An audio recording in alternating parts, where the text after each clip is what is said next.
Thank you very much, everybody. Thank you. Wow. I will never, ever let you down. That I can tell you, ever. Amazing. And I want to thank Manchester and New Hampshire, very special. You remember those primaries? That primary came around, and remember what happened during the primary? Trump should come in third or fourth, and we came in easily number one, and that was the beginning. That was an easy one. I want to thank you all. This is incredible. And it's great to be back in a state that I love with thousands of hardworking patriots who are the heart and soul of America, and that's what you are.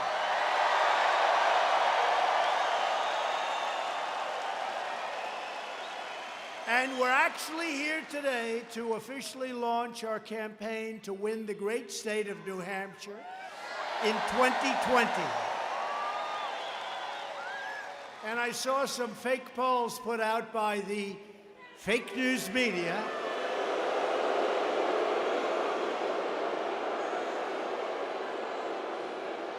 And it said that I'm tied with three of the other candidates, the Democrats. I'm tied in New Hampshire. I don't think so. I mean, maybe one of them has a rally. He's got 100 people. So this holds 12,000. We're full. And we could fill it up 4 times, at least. We could fill it up 4 times. But I just want to thank you all. I just think it's going to be a tremendous 4 years. We're going to have a tremendous 4 years. Can you believe it? We only have a little more than a year to go, where it all started, right? The greatest movement in the history of our country. The greatest political movement in the history of our country. And even though we had fake witch hunts on our back and all the other things that we had to go through, we have taken this big, beautiful ship, and it's being turned around very quickly.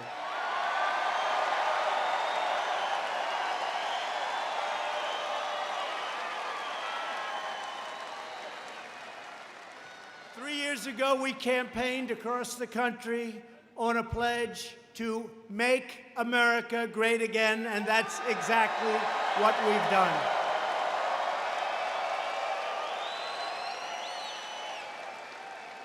I think we can honestly say it's the greatest slogan in the history of politics in America, right? Make America great again. So if you don't mind, you know, the other candidates they spend millions and millions of dollars on this question that I'm going to ask you. They spend millions. You remember the first slogan from our opponent? That's right, neither do I, neither does anybody.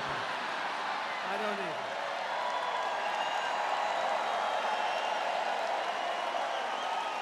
Nobody remembers. The only thing I remember is the first night I went out after I heard it, and I said, see, it's all about her. And they immediately changed it after spending like $1 million. It's all about her. That didn't work out too well. That slogan wasn't too good. So we have to do this. We have to make a decision. Do you give up the greatest slogan in the history of politics in our country? Make America great again, right? So do we give up Make America Great Again for a new slogan? Because look, our country is doing great. We are doing very well with China, despite the fact that they want to have you believe to the contrary. All you have to do is say, China, how you doing? They're not too happy. They're not too happy. They're losing millions of jobs. The tariffs are working, and they're eating the tariffs, by the way. There's no price increase. You know, you got to talk to these people. The fake news. But do we give up?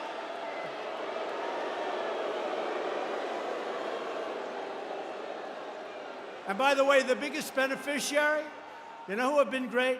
Our great farmers have been so incredible because they've been targeted by China.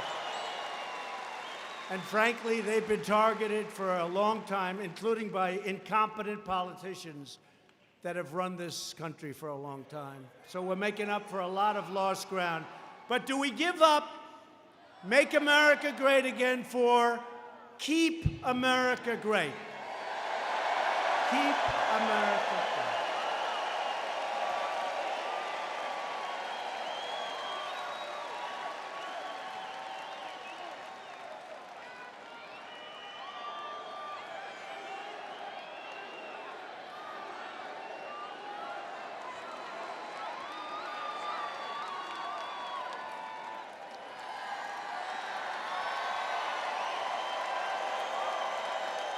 Okay, you ready?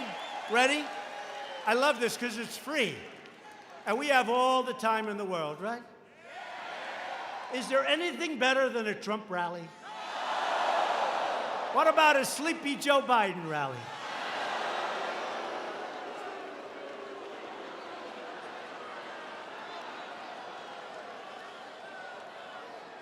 Right? Boy, he's made some beauties.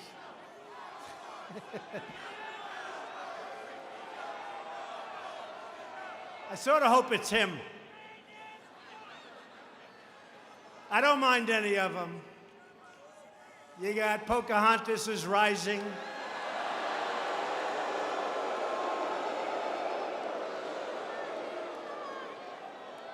You got Kamala. Kamala is falling. You got Beto. Beto is like gone. But we'll see what happens. Whoever, whoever it is, I don't know that it matters. But whoever it is, different people. But I don't know. I think Sleepy Joe may be able to limp across the finish line. But today they announced that they're going to cut way back on his appearances because he is such a disaster. They're going to have fewer appearances. You've heard that, right? This is serious. They're going to cut way back on his appearances. Can you believe it? If I ever did that, it would be over. The fake news would get us, but we don't let them get us, and it is fake. And today, the deputy editor of the New York Times was demoted. Isn't that beautiful? Isn't that beautiful?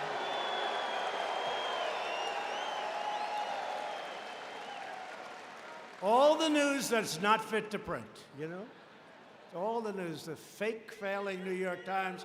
So, what do I go with? What do we go? It's really we. It's not me. We're doing it together. They came from the hills. They came from the mountains, from the rivers. They came from all over the place. And they showed up, and they voted like nobody's seen before. And it was 306 to 223, remember? 306.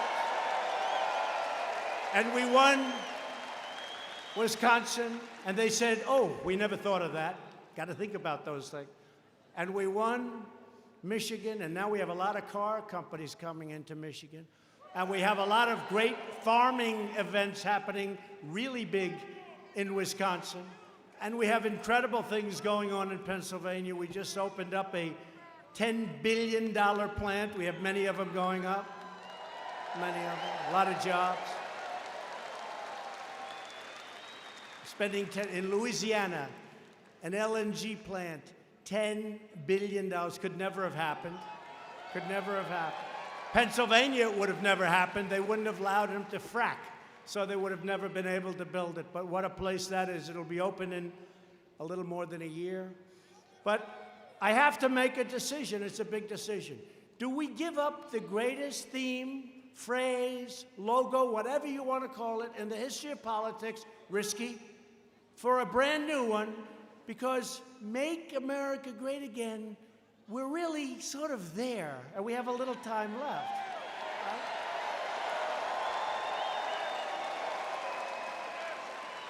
And now we have a group of socialists or communists, could be.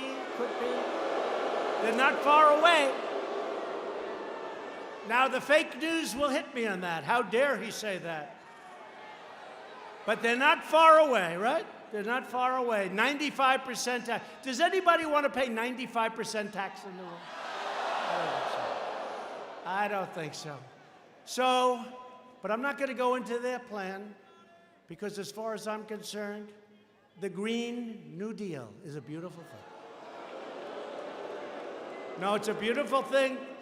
We want it to continue onward until about a month before the election. I will let them have it like you've never heard before. I don't want them to change. Too early. It's like Elizabeth Warren. I did the Pocahontas thing. I hit her really hard, and it looked like she was down and out, but that was too long ago. I should have waited, but don't worry. We will revive it. It can be revived. It can be right?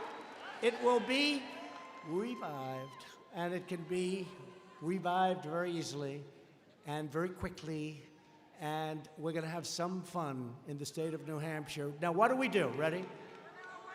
Let me have first Make America Great Again, then Keep America Great, right? Just applaud like crazy for the one you want to use for this campaign, and there's a possibility we'll use both. There's a possibility we'll use both. Because I hate like hell to give up the one. Is there a possibility we'll use both? Maybe one a little bit less. Are you ready? So we'll start Make America Great Again, and then Keep America Great. Okay? Are you ready? Who's in favor of the campaign theme being Make America Great Again?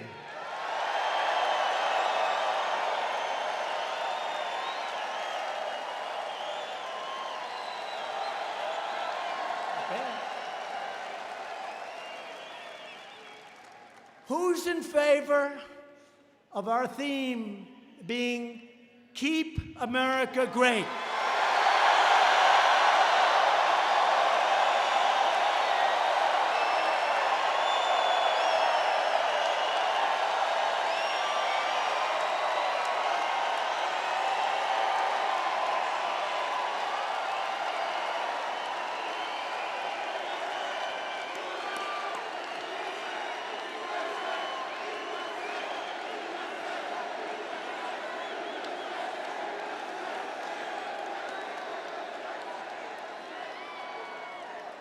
So, oh, wait a minute, this is your hat.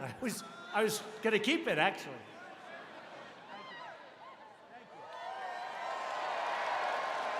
Thank you. Thank you.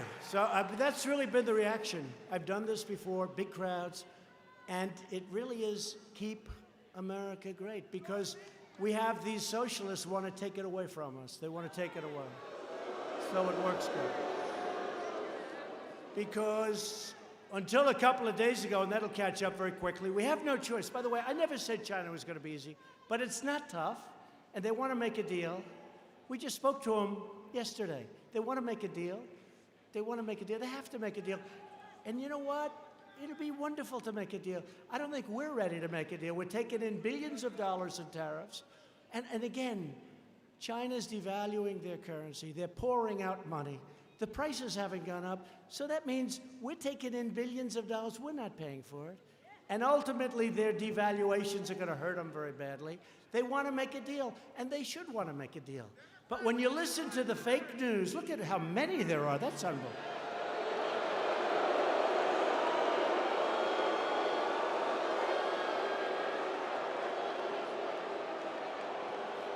I mean, I actually had something today. I had something today.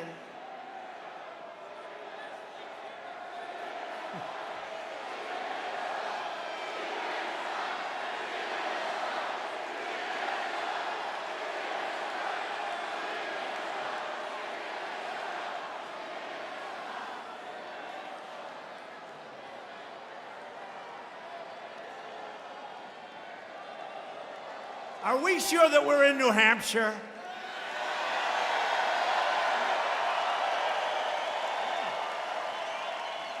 You know, you have a reputation.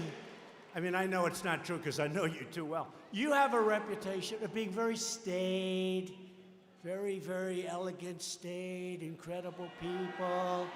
You're not acting it tonight. And that's good. That's a good thing. No, we love our country. We have enthusiasm for our country, right? That's what it is. That's what it is. That's what it is. Before the election, our factories were closing. Hey, who knows it better than you? You're like central casting for the closing of factories. Our jobs were vanishing. Our military was totally depleted. When I took over, our military was sad.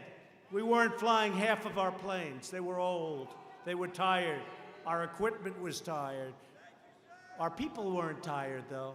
Our people weren't tired. But everything we had, it was depleted. Now we've rebuilt our military like never before.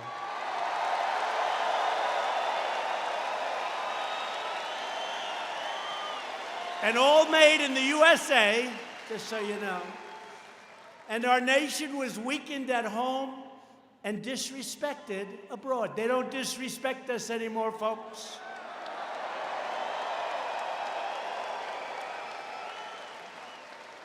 I got NATO to pay an extra $100 billion they weren't paying. They were delinquent. Many nations were, except for 7, many nations weren't paying what they were supposed to be paying. So we're supposed to protect them. They kill us on trade. They have all sorts of barriers and everything else. The taxes are really unfair. The tariffs were ridiculous, what they do to us in Europe. And then we protect them. They don't pay. And I say, I'm sorry, folks, you have to pay. You have to pay.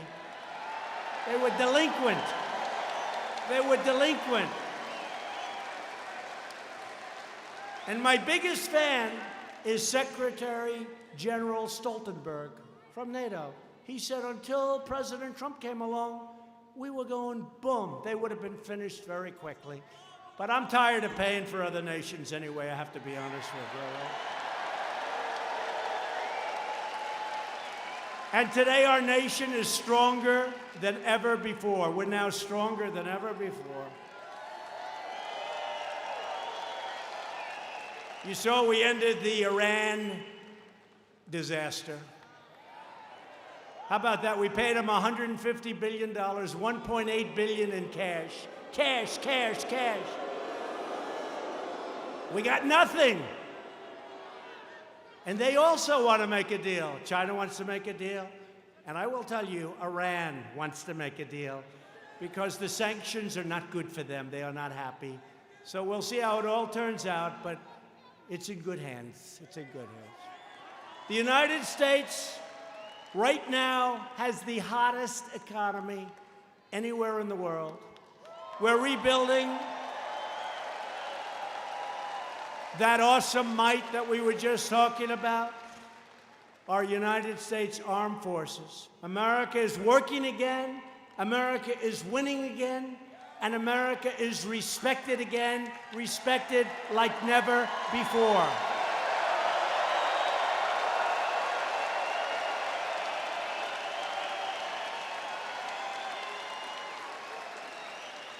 They respect us again, and you see it. You know, a recent poll came out where it showed that President Obama was more popular in Germany and other places than I am. And I said, of course he's more popular. He's not demanding that they pay for their protection that we provide. He's not doing that. I'm doing that. And in fact, if I was the most popular, I'm not doing my job right, okay?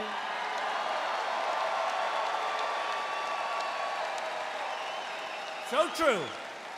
We've created over 6 million new jobs since the election. If I would have said that during the campaign, those people back there would have been headlines, headlines.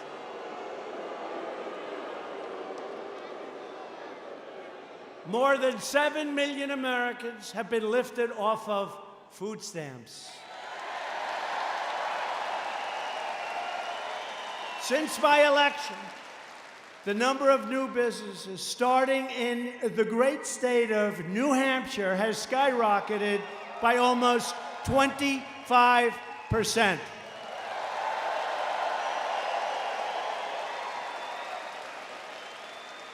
And you can't really go by my election. You got to go by November 9th, because, you know, the markets have gone through the roof since November 9th. That's the day after I won the election. So I won the election. The markets went up thousands of points. Things started happening. You started doing things that you would have never, even though I didn't get sworn in until January 20th. But they refused to do that. And let me tell you, if for some reason I wouldn't have won the election, these markets would have crashed. And that'll happen even more so in 2020. See, the bottom line is, I know you like me, and this room is a love fest, I know that. But you have no choice but to vote for me, because your 401ks, down the tubes, everything's going to be down the tubes. So whether you love me or hate me, you got to vote for me.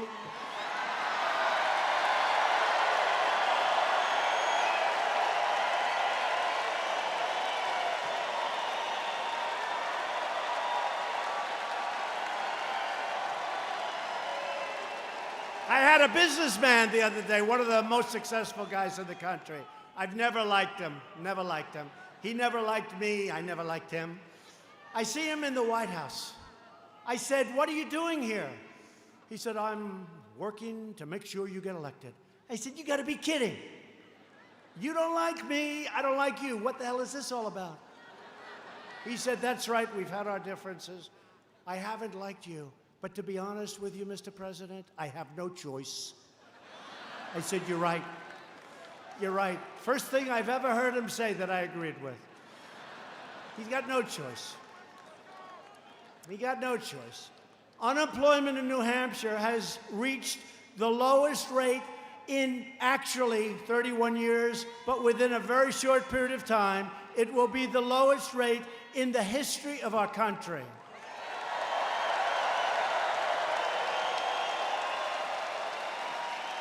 So think of that. You have the best unemployment, you have the most successful state in the history of your state and in the history of our country. And then you're going to vote for somebody else? Oh, great. Let's vote for Elizabeth Pocahontas Warren. We have the best numbers we've ever had. Let's vote for somebody else. I don't think that's going to happen, folks. I don't think that's going to happen. Only with fixed polls does that happen. Unemployment for African Americans, you've heard me say this many times, I'm very proud of it. Hispanic Americans and Asian Americans have all reached their lowest rates ever recorded in the history of our country.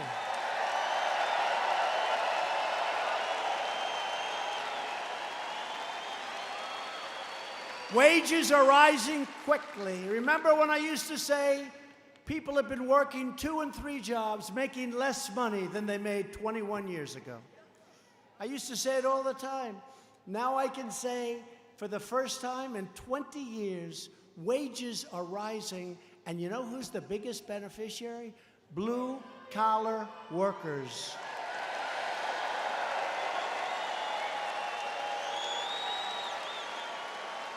My administration is fighting to expand opportunity for citizens of every background and every race, religion, color, and creed. Very important.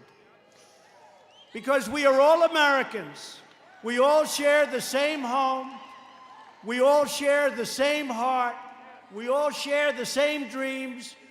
We are all children of the same Almighty God.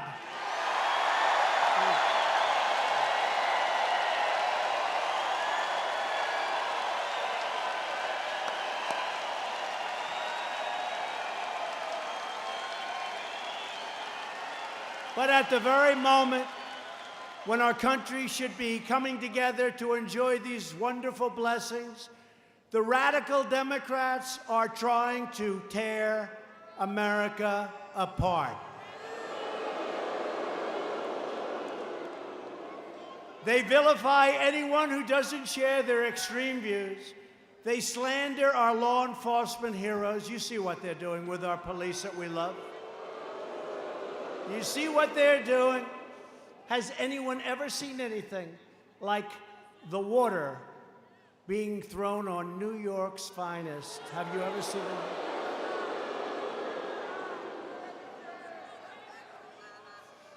And I know a lot of New York's finest. They're not happy. They're not happy. And they are great people. These are great, great, proud people. For that to be allowed to happen is a disgrace. They view everybody as fascist and Nazis. They use the term Nazi. This was a term you couldn't even use it. Now they use it like on a regular basis, a Nazi. He's a Nazi. Think of that. He's a Nazi. You couldn't use it. Now they use it. They accuse our heroic border agents of running concentration camps. And they do an incredible job. And the Democrats don't want to fix the loopholes or asylum. They do an incredible job, our border agents. And they look down upon the hardworking citizens who truly make our country run. But while the Democrats rage and resist,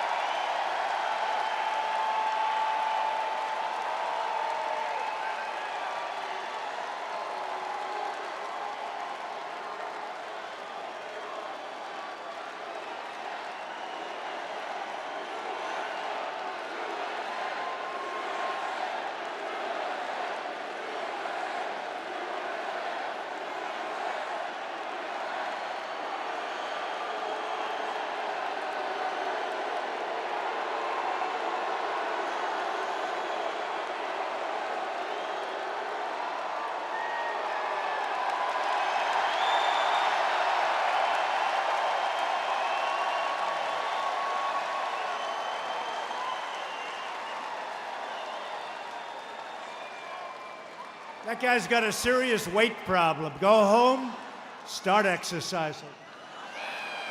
Get him out of here, please.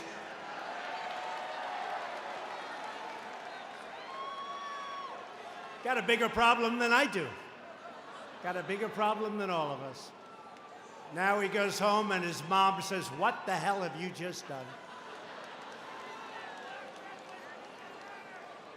We are continuing our incredible movement, the greatest political movement in the history of our country. There's never been a movement like this, never. Our movement is built on love, and it is. And we love our families, we love our faith, we love our flag, and we love our freedom, and that's what it's about.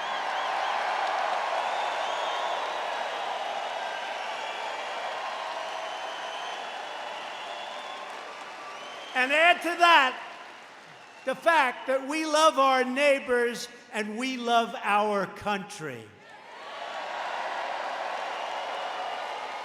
Together, we are all united by one fundamental principle: a nation's first duty must always be to its own citizens. Its own. We've got to take care of our own.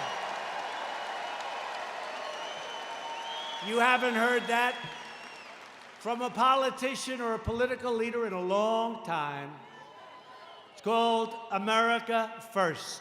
It's America First. We're thrilled to be joined tonight by many tremendous Republican leaders and great friends of mine, a man who's doing an incredible job as your governor, because I want to take 100% of the credit for the incredible turnaround of New Hampshire. And I remember it not so long ago. Things were not looking good. People were leaving. A lot of bad things were happening. But we have to give him a lot of credit. He's been a great governor, Chris Sununu, with a great father, too. Great father.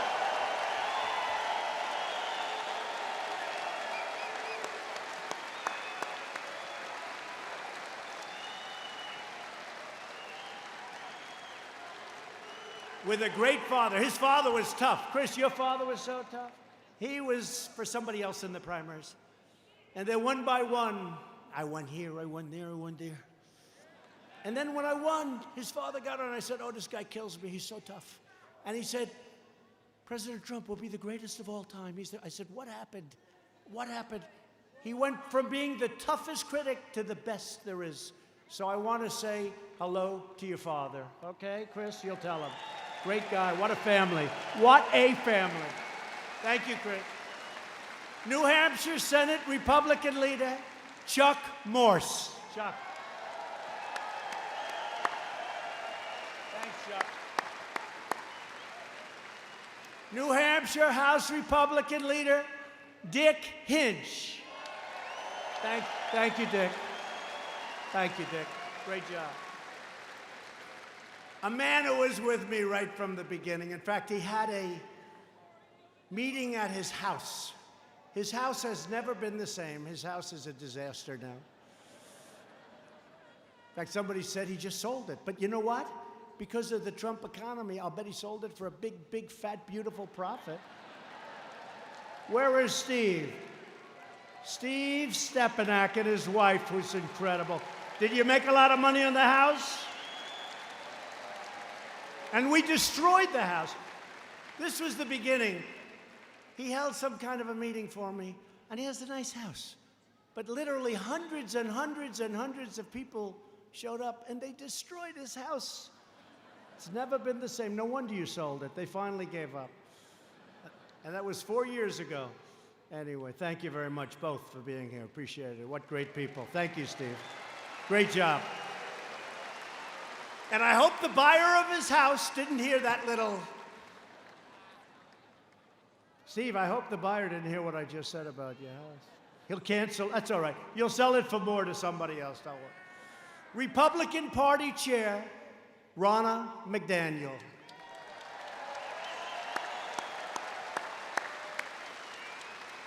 You know, Ronna headed up Michigan. And for many, many years, nobody won Michigan as a Republican. But I used to complain, and, you know, I'd go there and I'd say, they're stealing your car business. I'd go for years. In fact, 5 or 6 years before I even thought about running, for whatever reason, they named me Man of the Year in Michigan. I said, how come? I didn't even understand it myself, but I was named Man of the Year. I wasn't even political. That was years before I did this. But I was always complaining that our car business is being stolen. I mean, it's sort of obvious, right? Mexico now has 32% of our car business. It all left the state of Michigan. We are bringing it back at a level that nobody's ever seen before, our car business.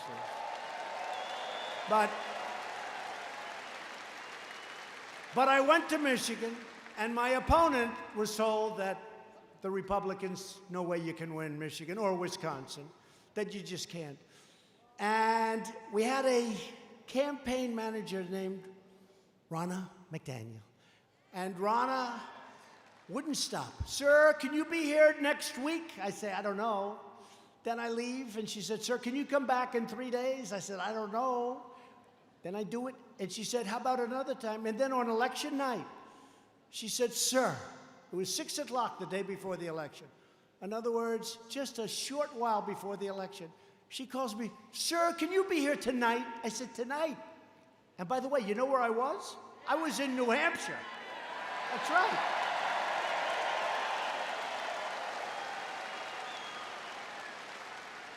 She said, sir, can you be here tonight? I said, are you sure? I started speaking at 1 o'clock in the morning. Now it's election day. We had 32,000 people show up.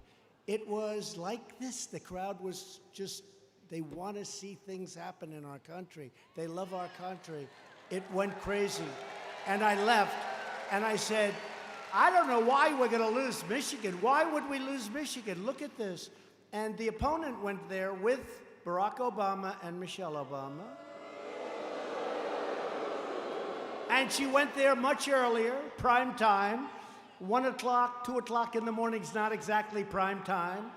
So we had 32,000, and they had a tiny little crowd.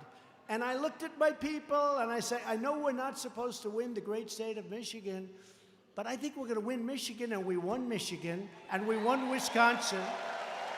We won Wisconsin.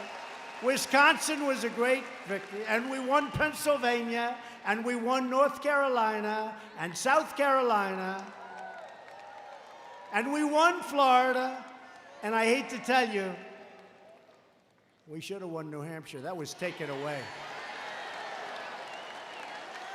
New Hampshire was taken away. It was taken away from us, but we should have. We did great in New Hampshire. We should have won New Hampshire, but that's okay. I'm not holding it against you because it was not your fault. But we had a woman in Michigan, and I said, when it came time to choosing the head of the Republican National Committee, I said, who the hell is that woman up in Michigan that got me to keep coming there and explaining that we can't continue to lose our car business? We have 17 companies now coming back in. Who is that woman? And it was Ronna. We put her in charge of the Republican National Committee. The job that she has done is incredible. Thank you.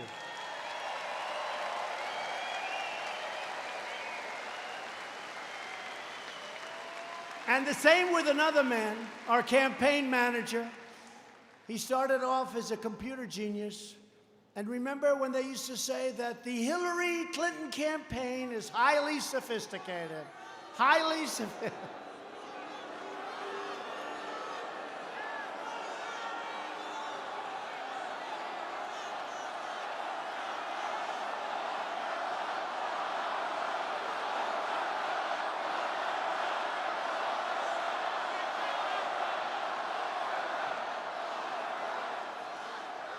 She did a lot of bad things, folks. 33,000 emails deleted after getting a subpoena from the United States Congress. 33,000.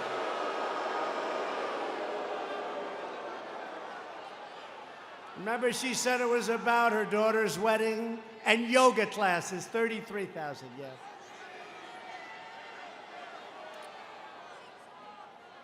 It was disgraceful. I will tell you this, we now have a great Attorney General.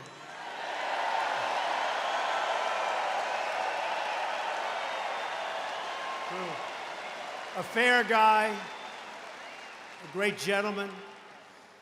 So another man who's here tonight is the world's tallest campaign manager. He is an unbelievable talent. But they were saying about our opponent, I'm not going to mention the name again because we'll never get it finished here. So I'll just say my opponent, is that better? And they were saying how sophisticated her campaign was. Except ours was far more sophisticated. And we had a man that did an incredible job. And he's now our campaign manager. And he's one of the tallest human beings I've ever seen.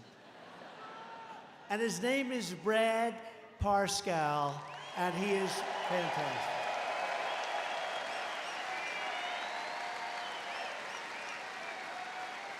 It's nice when you don't have to look for anybody. You just look over and you see a guy who's twice as tall as everyone. Great job, Brad. Thank you.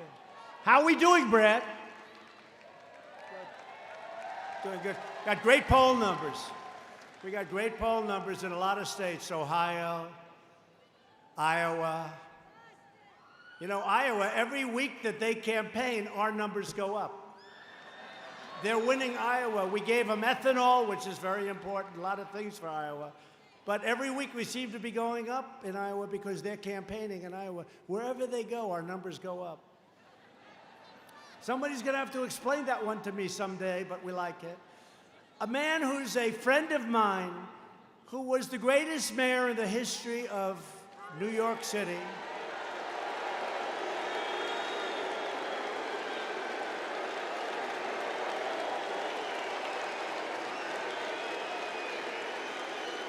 Who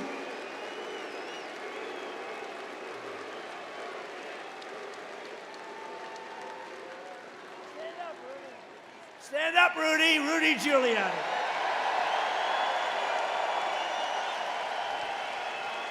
Man, he did a job.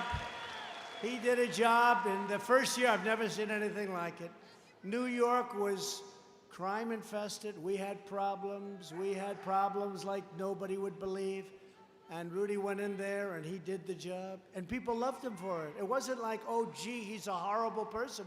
People loved Rudy Giuliani. He was a great, great mayor. So thank you, Rudy, for being here. Thank you.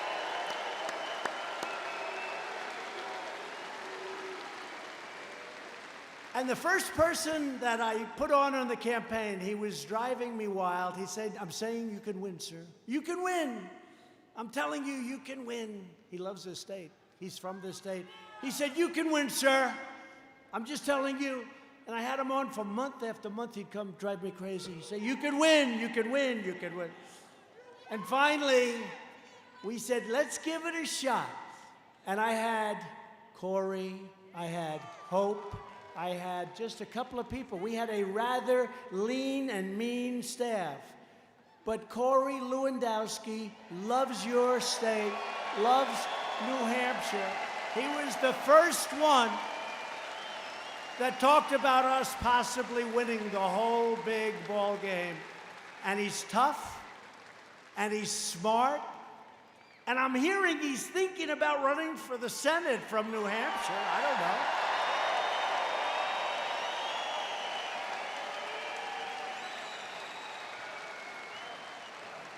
I think it'd be tough to beat. I'll tell you one thing, he'll go into Washington and he's gonna have you in mind. He's gonna do a job if he does do it, so we'll see what happens. He hasn't made up his mind yet, but he would be fantastic, and I guess it's something you go back and you talk to your family, you talk to your wife, and you make a decision. They're all saying, are you gonna support him? I said, I don't know if he's running. So Corey, let us know, please, if you don't mind. Let us know. Our shared Republican agenda is pro-worker, pro-jobs, pro-family, pro-growth, and 100% pro-American. For decades and decades, the permanent politicians in Washington pursued the very opposite. They sold out our workers. You see it, you know it better than any place. When I talk about the horrors of NAFTA, the horrors of trade deals, I mean, I'm sorry to tell you this, I usually refer to New Hampshire. Nobody took it worse than New England, and nobody took it worse than New Hampshire. Now, here's the good news. I would never let that happen again, and Chris will never let that happen again.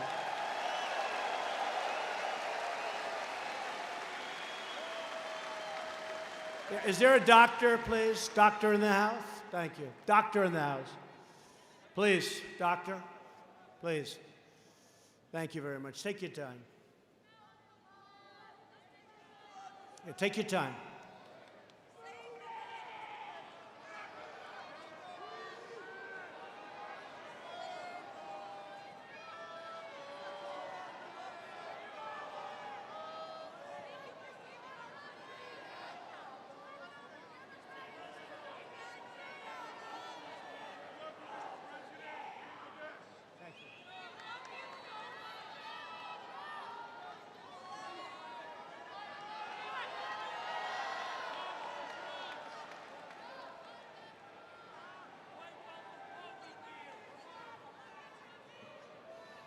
Take your time, fellas. Plenty of time.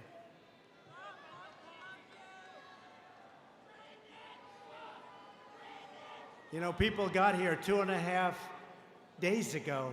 Many of these people in the front, right? 2.5. 2.5 days ago, a lot of these people. So you can understand, it's pretty tough. Thank you. Thank you.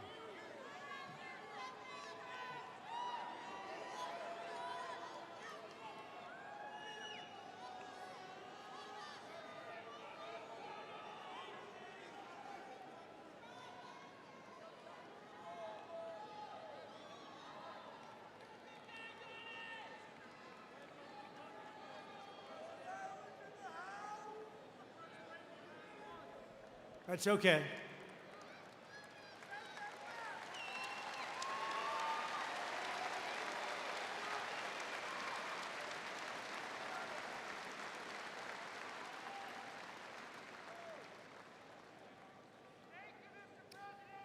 These are great people. These are great people that love our country. Just remember.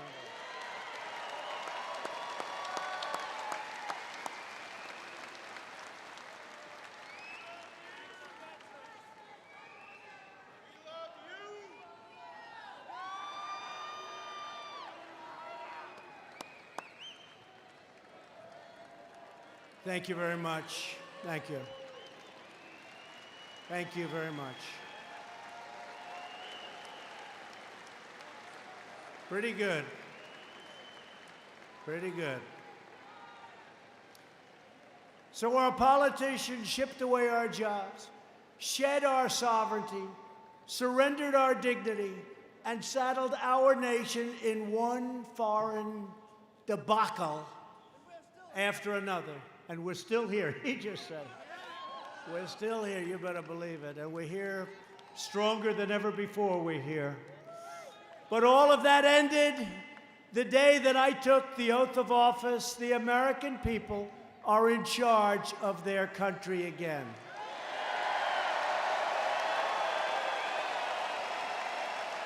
We cut a record number of job-killing regulations. They were strangling our country. We cut more regulations in 2.5 years than any other president in their full terms. 4 years, 8 years, or in one case, more than that. Cut more than anybody. To get relief to working families, we passed the largest package of tax cuts and tax reforms in the history of our country. You're making a lot more money. You're making a lot more money, and you see it, and you know it because you see it in your paycheck every week. We ended last administration's cruel war on American energy, and we are delivering a policy of American energy independence like you've never seen before. And in fact, if you look at the straits where we're having all of the problems, you look at the straits, number one, they're not touching our ships. They're not playing with our ships. They're taking them from this country, from that country, from that country. But you know what? Very importantly, we have very few ships going there anymore because we don't need that oil and gas.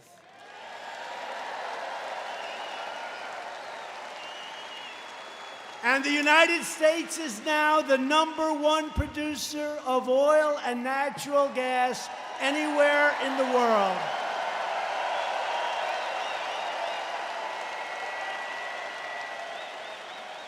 Every leading Democrat has pledged to abolish the American oil, coal, and natural gas industries that are fueling our economic boom. Can you imagine this?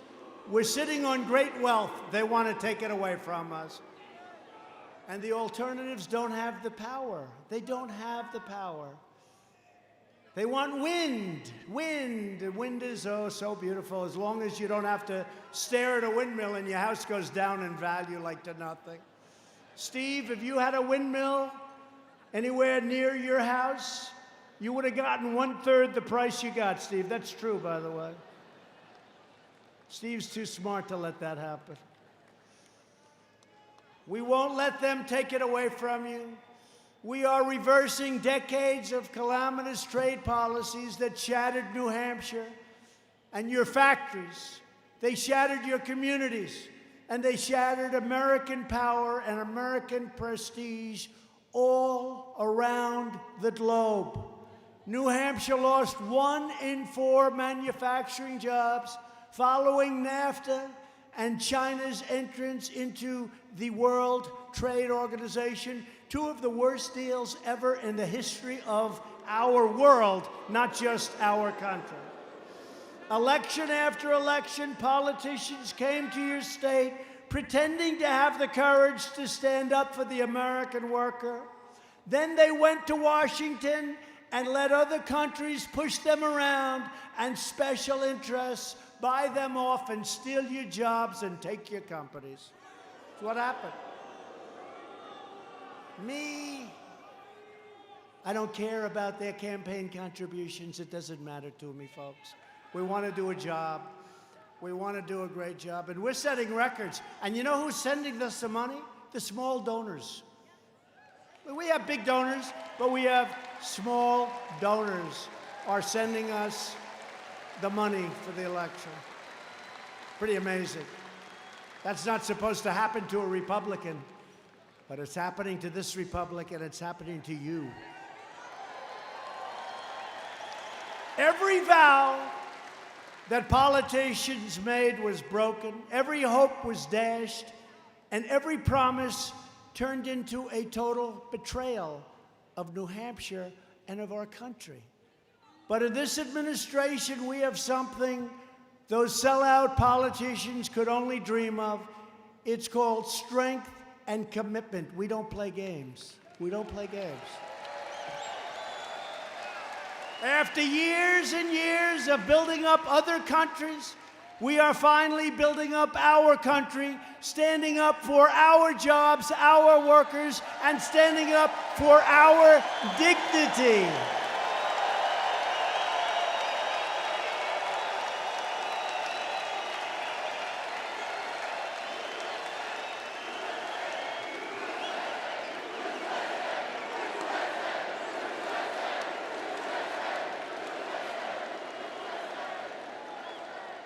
The forgotten men and women of America will never, ever be forgotten again. You were forgotten.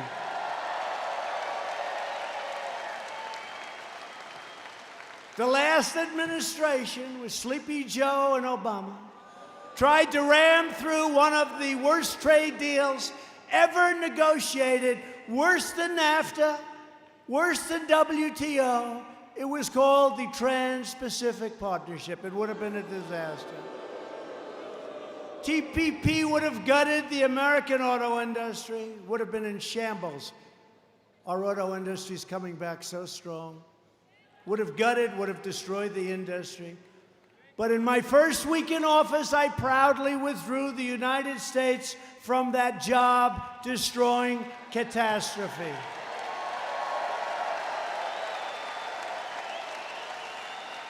And we're imposing beautiful, well-placed tariffs, money comes in, on foreign countries that cheat our workers, steal our jobs, and break all the rules. I'm sorry. And by the way, they've been changing and charging tariffs on us for years. We have countries that charge us 100%, 200%, 297% in the case of Canada with your farm products. We're not going to stand for it. And man, did we turn things around. And we've just started. If companies don't want to pay a tariff, I have one simple solution. Come make your product in America. Come make your product in New Hampshire. Zero tariffs. Zero. Zero. No tariff.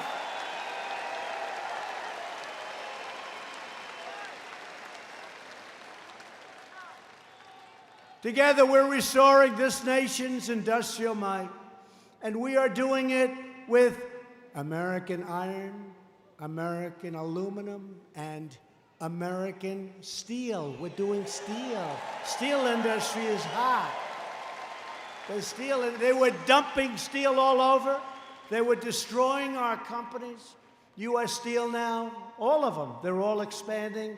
The steel industry is back. It's doing great. We're opening up mines in Minnesota, the great state of Minnesota.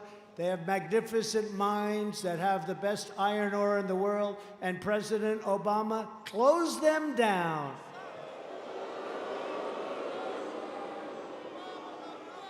Maybe we can get Representative Omar from Minnesota to open it up, but I don't think so. She'll open them up. I don't think so. Representative Omar, that's another one. We're replacing NAFTA with the brand new USMCA. That's Mexico and Canada. Great deal. The USMCA will create countless jobs for farmers, manufacturers all across the state.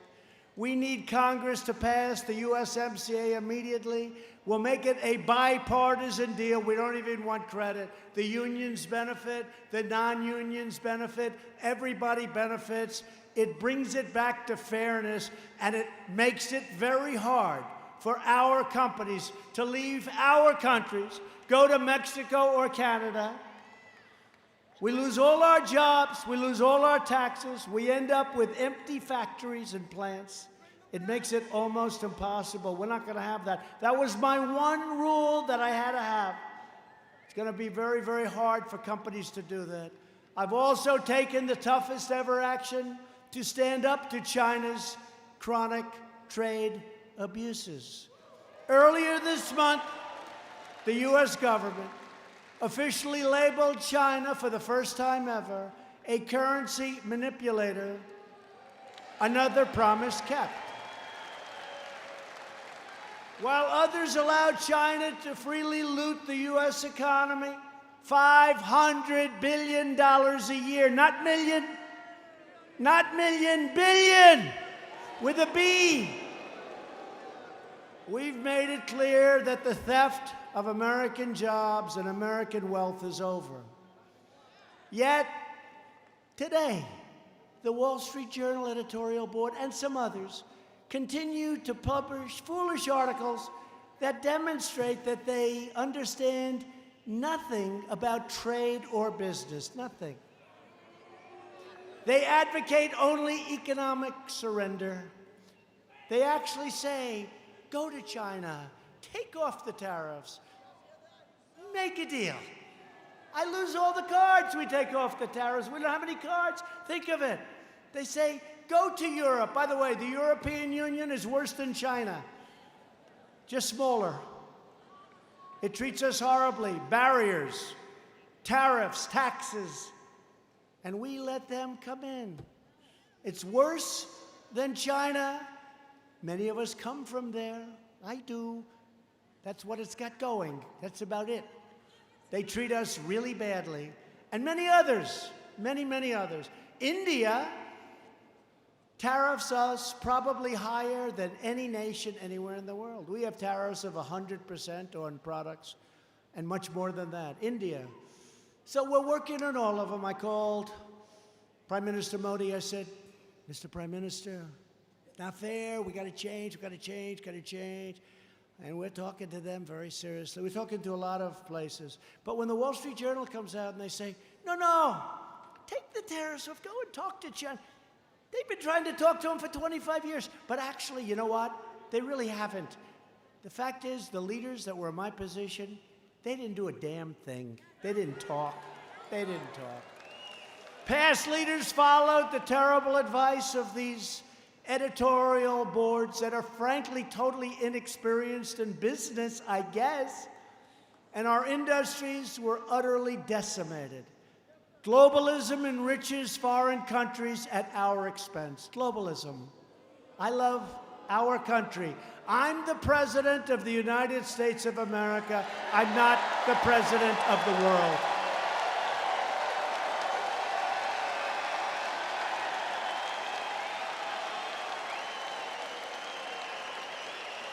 And as long as I'm president, America will never bow to a foreign nation like we were for so many years. As we restore our prosperity, we are also restoring public safety. We are fighting to reduce violent crime. You see so much it over the last 25 years, so much crime. And ensure that every American can live in safety and peace. And yet, with all that you see, we've had one of the best years of crime prevention that we've ever had. Wouldn't seem that way, but it is one of the best years because those gentlemen that we just saw, law enforcement, they do a great job.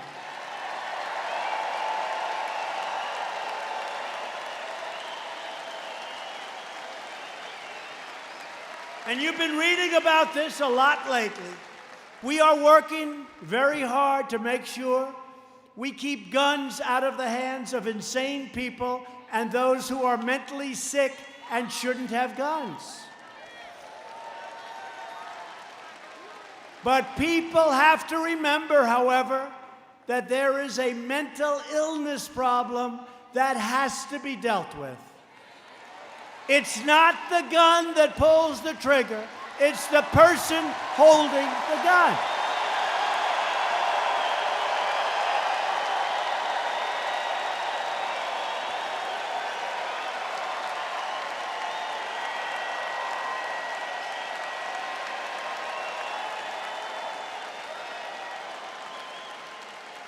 Years ago, many cities and states, I remember it so well, closed mental institutions for budgetary reasons.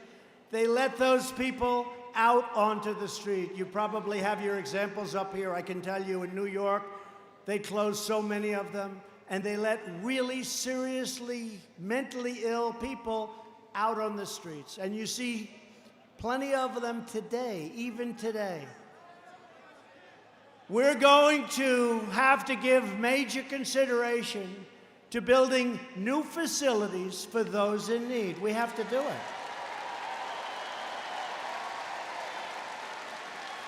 And at the same time, we will be taking mentally deranged and dangerous people off of the streets, so we won't have to worry so much about that. A big problem. We don't have those institutions anymore, and people can't get proper care. They're seriously ill people, and they're on the streets. We can't make it harder for good, solid, law-abiding citizens to protect themselves. We will always uphold the right to self-defense, and we will always uphold the Second Amendment. We will.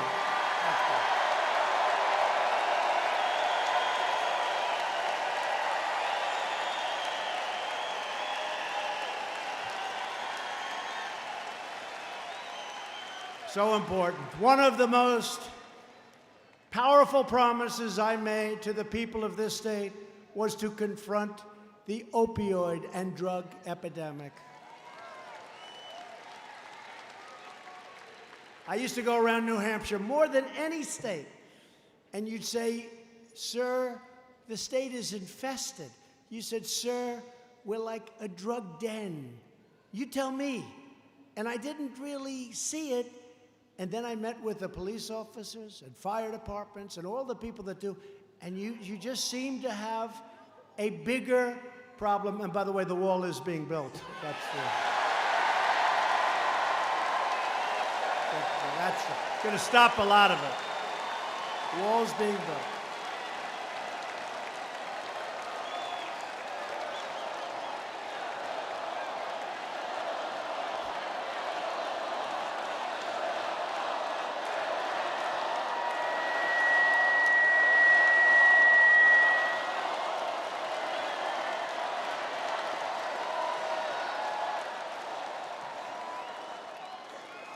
It's being built. You know, we have the fake news, you know about that, where a wall that's lying on the ground in a very important section.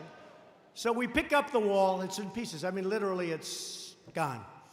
And we build a brand new 30-foot steel and concrete wall. And the fake media said, he didn't build a wall, that's just renovation. There was no wall, it's lying on the ground. People walk right over it, it's rotted, rusted, gone. We take it away, we put a brand new wall up. They give me no credit. You know why? Because they're fake news, that's why.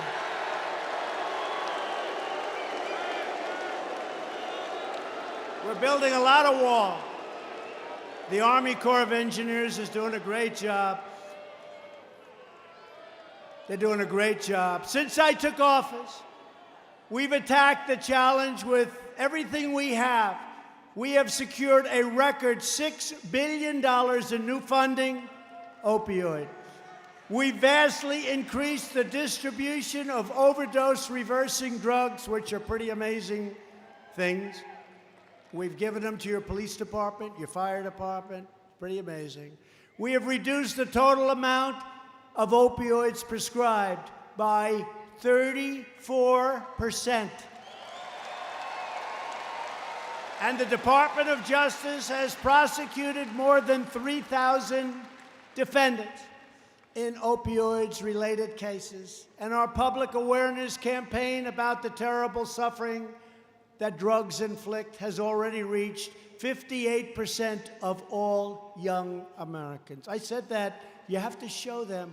We're doing ads, beautiful ads, shows them, and you've seen them. I don't even want to describe them. They're brutal. But we're doing ads on television and papers about how bad it is for children so they can see it. Because the greatest thing we can do is not get people started on drugs, right? Not get them started. It's hard to get off. You know, we can get them off, and we're doing it, and it's been done, but it's hard to get off. If they never start, it's real easy. It's real easy. So we're trying to get young kids. You won't see the fruits of this labor for a little while because it takes a while, but we are working so hard on advertising and promotions to tell young kids, children, how bad drugs are, how dangerous they are, how horrible they are, how they destroy your brain, how they do so many bad things. And they're really very tough ads. They're hard-hitting ads, and I think they're having a big impact. You'll see. Over time, you'll see. But we still have much work to do. But as a result of these efforts, last year we saw the first nationwide decline in drug overdose deaths in 31 years. It's pretty amazing. And at the center of America's drug crisis is the border crisis. Vast quantities of deadly narcotics are being smuggled across the border, including meth, cocaine, heroin, and fentanyl. And as part of my trade deal with China, it's been very important. And President Xi said he's going to do it. So far, he has not done it. But I said, you have to stop sending us fentanyl. Have to. And you have to criminalize in China the making of fentanyl. And so far, he has not come through, but I think he will. You'll know. You'll know. Yet Democrats want to open borders, and Republicans want strong borders. That's your difference. One wants open borders. Who can even think of an open border? Think of it. Even though many people that come into our country are wonderful people, they're still coming in illegally. They're not coming in through merit. But what about the bad ones? We have serious, serious criminals that want to come in. And if we had open borders, they would be flowing in like you've never seen before. Democrats want open borders. They don't mind crime. We do mind crime. And that's the way it is. Democrats also support deadly sanctuary cities. Last year alone, sanctuary cities declined. More than 17,000 requests from federal authorities to hand over criminal aliens already in their custody. In other words, 17,000 criminal aliens were released by these cities directly into U.S. communities. You don't understand even what the hell are they doing? What are they doing? 17,000. Republicans believe our cities should be sanctuaries for law-abiding Americans, not for criminal aliens. And we will always support the amazing heroes of ICE and Border Patrol, and we will always support law enforcement.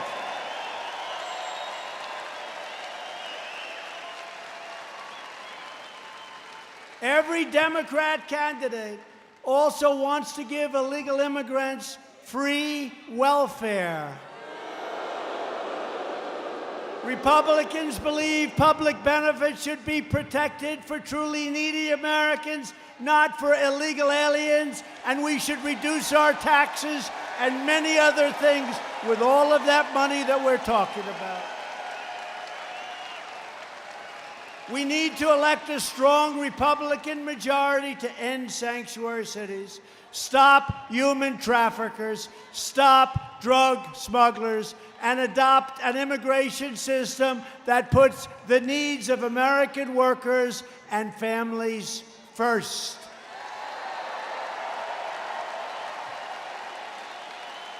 It's also time for Democrats to join with us to protect the sacred integrity of our elections by supporting voter ID, voter identification.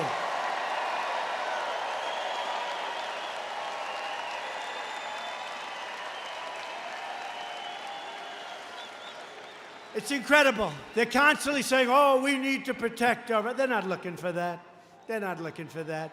We say, what about voter ID? In other words, you have a picture, you have to go up. What about voter ID? That they don't want to do. But we need voter ID.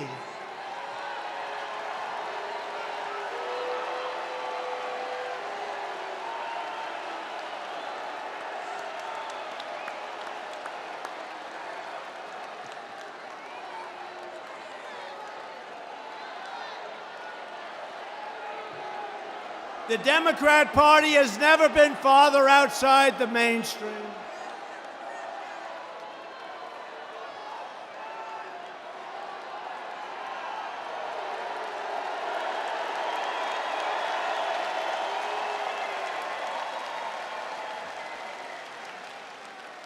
Where do they come from? You know, you say you want low taxes, good education, strong military, strong borders. You want to have safe homes. You want a house. You want low interest rates. You got low interest rates, the lowest ever. Got low interest. Good time to refinance your house, by the way. Great time. You got everything. And then you see these people. They're against. They have no idea what they're doing. They have no idea what they're against. Every major Democrat running for president supports a massive government takeover of health care that would raid Medicare and destroy the private health insurance plans of millions of American families that they love. My administration is defending your right to choose the plan and the doctor that is best for you.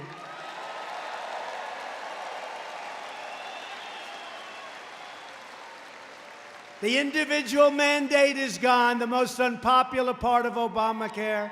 And we almost have Obamacare gone. We're close. We would have had it before, but we had a vote that was a little bit surprising. I'm sure none of you knew who that vote was. We had it done, repeal and replace. But it's going to happen, and I think it's going to actually be, in the end, actually better. You watch. So we got rid of the individual mandate, which was the most unpopular part of Obamacare, and we're running it better. You know, I had a political decision. Do I make it great? Alex Azar, our secretary. Do we run it well and sort of say, hey, we run it well? Or do we run it badly and have everybody upset? We said we got to run it well, but it's still much too expensive. It's lousy health care. But we got rid of the worst part of it, individual mandate. Individual mandate, where you have the privilege of buying the right not to have to pay for expensive insurance that's no good, health insurance. And we will, and you got to remember this, Republicans, and I speak for every one of them, we will always protect pre-existing conditions. We're going to protect, always. Right? Got to do it. Our ambitious campaign to reduce the price of prescription drugs has produced the largest decline in drug prices in 51 years. And the only decline in 51 years. We have launched a historic initiative to require price transparency, empowering you to choose the lowest price for yourself and for your family. Believe it or not, you didn't have the right to go in and price your drugs. Who could even believe this? I wonder if Big Pharma had something to do with that. So we're going to have transparency. Virtually every top Democrat also now supports late-term abortion, ripping babies straight from the mother's womb, right up until the moment of birth. And in the case of the Virginia governor, he's having a rough time. In his case, the baby is born. And then he goes to talk to the mother. The doctor talks to the mother. The baby is now born, wrapped, as he said. And then they decide whether or not to execute the baby. Who would believe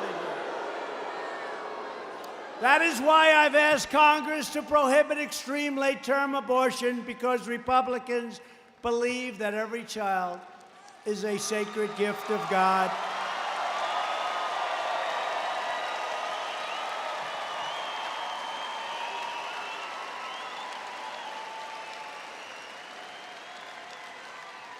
Hard to believe, isn't it? Democrats are now the party of high taxes, high crime, open borders, late-term abortion, and socialism. The Republican Party is the party of freedom. We are the party of the American worker, the American family, and the American dream, and I'm fighting for you each and every day.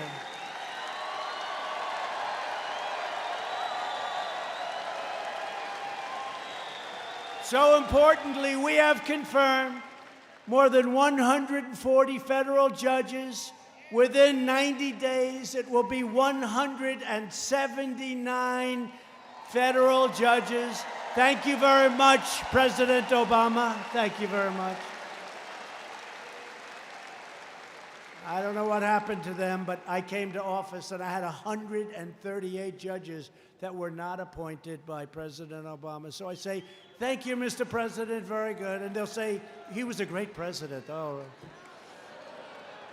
the fake news, he was a great president. If he was a great president, how come he left me 138 judges to appoint when everybody says that's the single most important thing a president of the United States has to do? Great president. He was great. He was a great president. And these judges will apply the laws written, including we appointed 2 great Supreme Court justices, Neil Gorsuch and Brett Kavanaugh.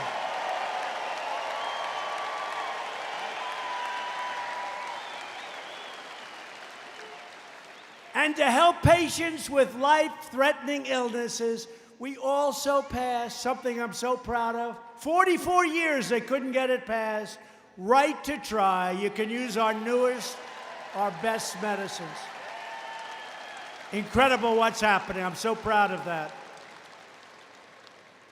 And this from forever, 5 decades, we passed for our great veterans VA choice and VA accountability.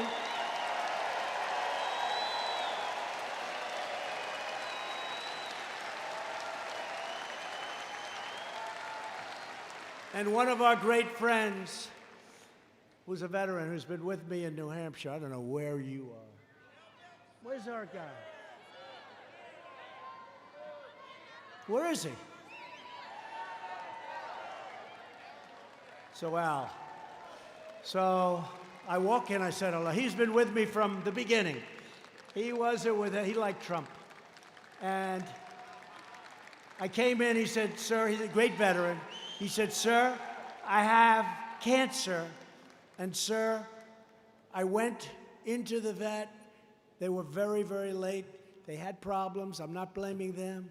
But they gave me the right to go out and get a great cancer surgeon. He had his operation. You look much better than you did 3 years ago, Al. Much better.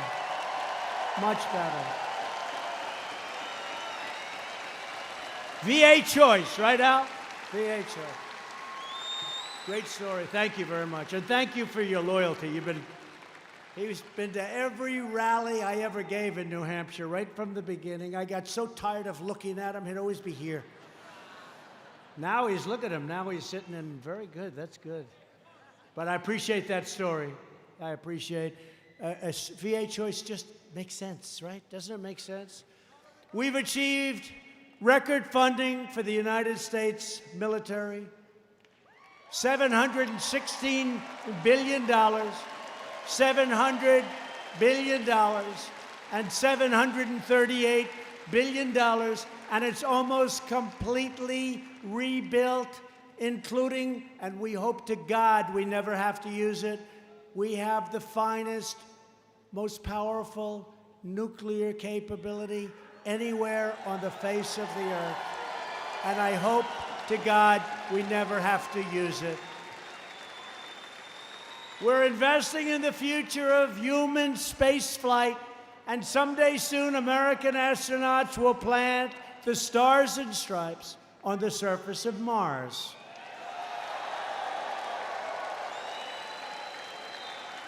And I told my guys at NASA, you know, NASA, when we took it over, it was exhausted.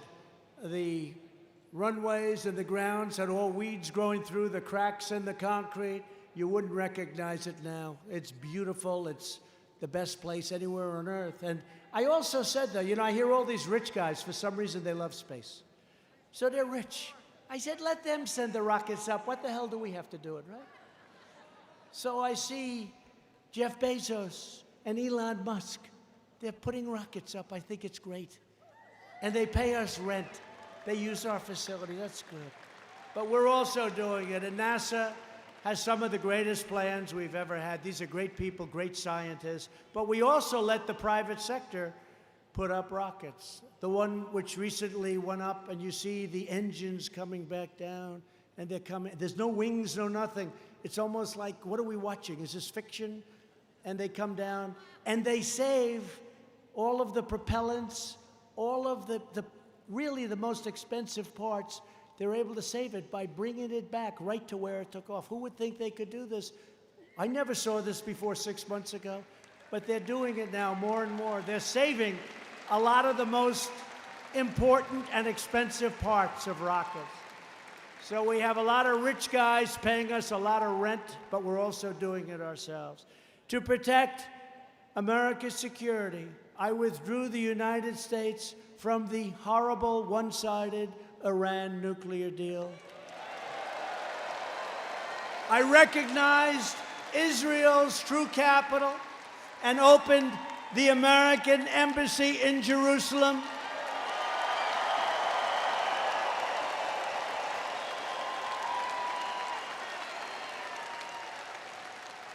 And just 3 months ago, we also recognized the Golan Heights as being a part of and protected by Israel. For years, you watched as your politicians apologized for America. Now you have a president who is standing up for America, and we are standing up for the people of New Hampshire. Thank you.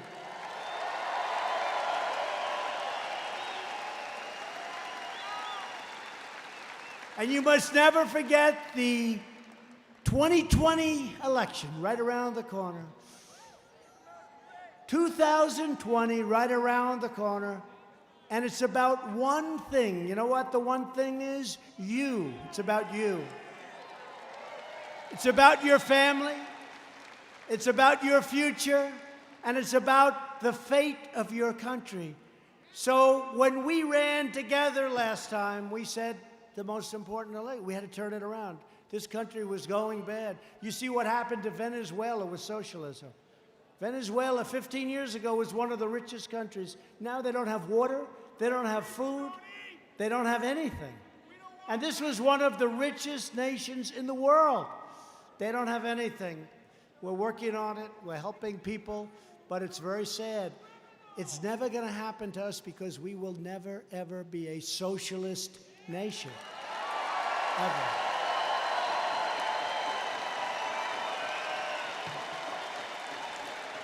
No matter what label they use, a vote for any Democrat in 2020 is a vote for the rise of radical socialism and the destruction of the American dream. We have a dream. It's a great dream. This is the destruction of the American dream. We begin this campaign tonight with the best record, the best results, the best agenda, and the only positive vision for the people of New Hampshire and for the people of America.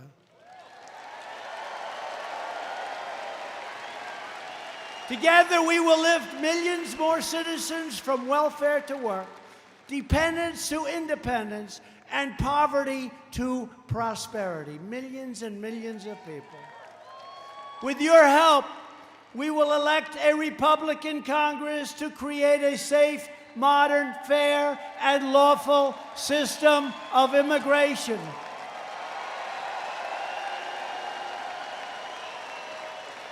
We will enact trade deals that are already happening that ensure more products are proudly stamped with that beautiful phrase, "Made in the USA." We will achieve new breakthroughs in science and medicine, ending the AIDS epidemic in America and finding new cures for childhood cancer. And something I never thought I'd be able to say, within 1 decade, the AIDS epidemic in the United States will be gone. Think of that. Did you ever think you were going to hear that? No, did you ever think you were going to hear that? The work they've done on AIDS is incredible. It's an incredible thing. When they told me that, it's just shattering. It breaks your heart what's happened. But think of it, in 10 years, the AIDS epidemic will be eradicated. So great. Who thought that was going to be happening? Who thought I'd be able to get to say that so early in what we're doing together? We will defend privacy, free speech, free assembly, religious liberty, and the right to keep and bear arms.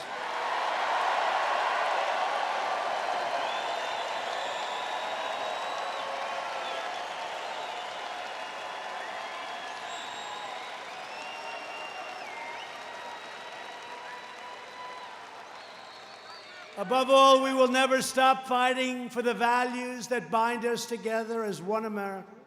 We will support, protect, and defend the Constitution of the United States.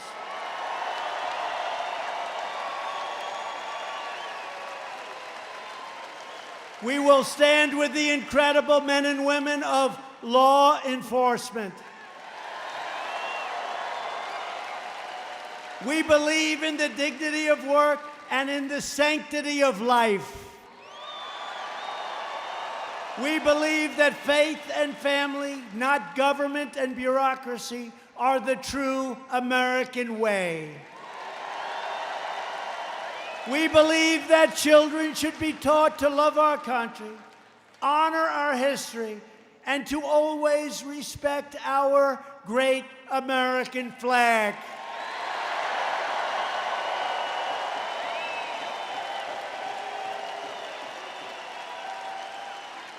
And through every day and every challenge, our hearts beat to the words of the New Hampshire state motto, "Live free or die."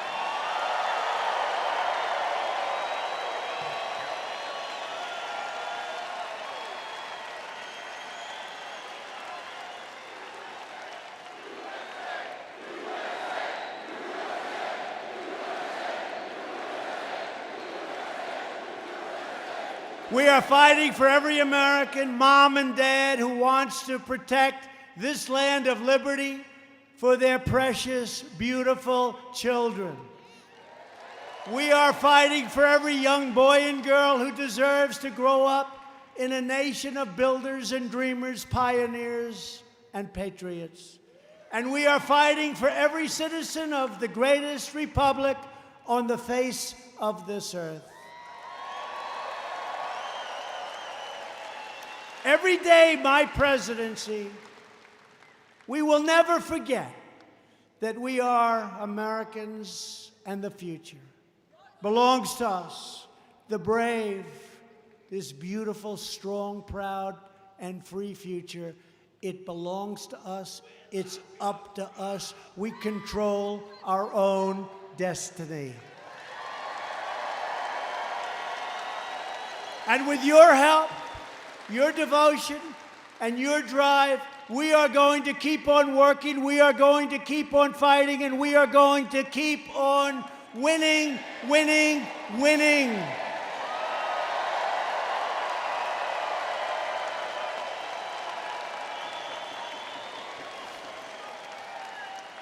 We are one great movement, one people, one family, and one glorious nation under God. And together we are making America wealthy again. We are making America strong again. We are making America safe again. And we are making America great again. Thank you, New Hampshire. Thank you.